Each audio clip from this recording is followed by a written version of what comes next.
so we're speaking to Dr Wilkinson from Southampton University about Suvinade. So firstly, Dr Wilkinson, if you can explain Suvinade, explain about the product and who it's intended for.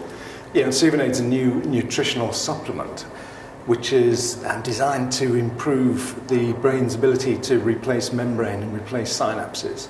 So it's not really a treatment, but it's actually a supportive therapy for patients with mild Alzheimer's disease.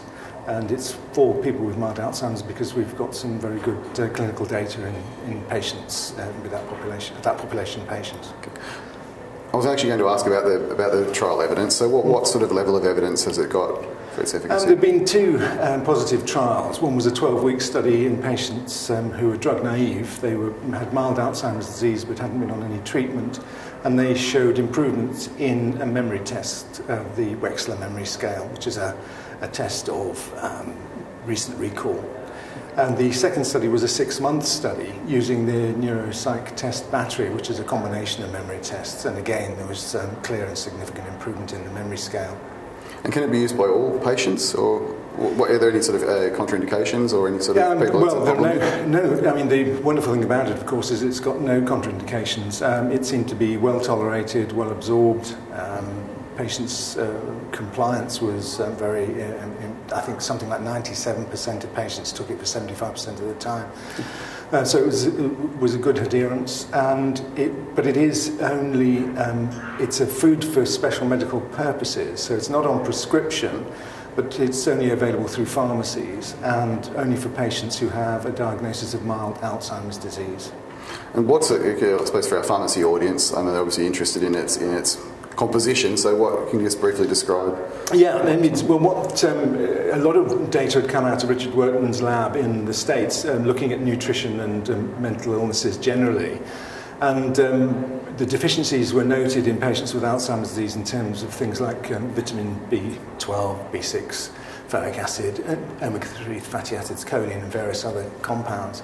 And they put together a lot of preclinical data and put together a combination of substrates, including uridine monophosphate, 2 different omega-3 fatty acids, and choline, and some phospholipid, which also require cofactors to work, and the cofactors are vitamins, folate, vitamin B6, B12.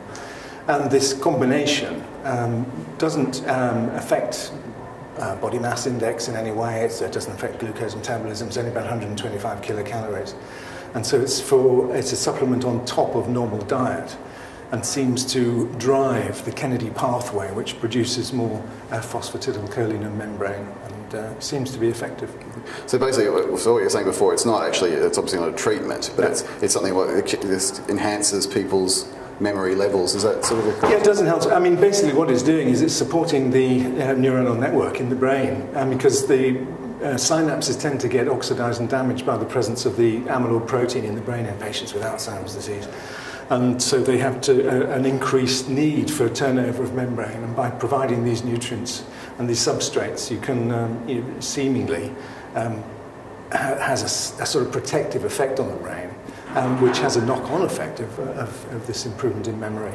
And there haven't been any adverse events noted, or any sort of problems with people taking it with? Not at all. No, there were absolutely no adverse events. One might have expected some gastrointestinal problems, with the omega-3 fatty acids and the protein, choline in it, but nothing. They were even fewer on the patients on the treated group, and they had fewer skin problems and various other things. So it was very well tolerated. What length of time were the people taking it for in the trials?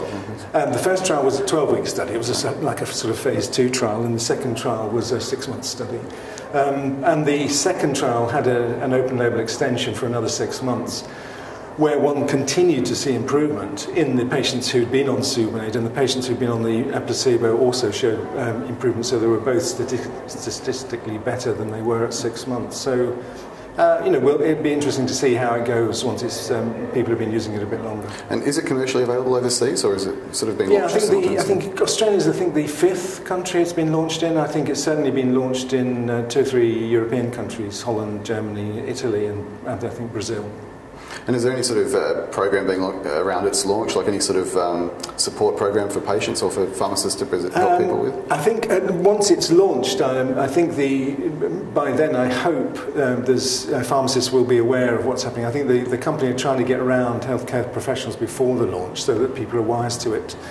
And in fact, there is a patient familiarisation program, I think, for healthcare professionals prior to the launch, so that they can get free, so the patients can have a 3-month free trial of the drug.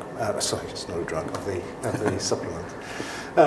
But I think, I'm not sure what's happening once the launch has happened, but I think obviously pharmacists will need to know, they'll need to register.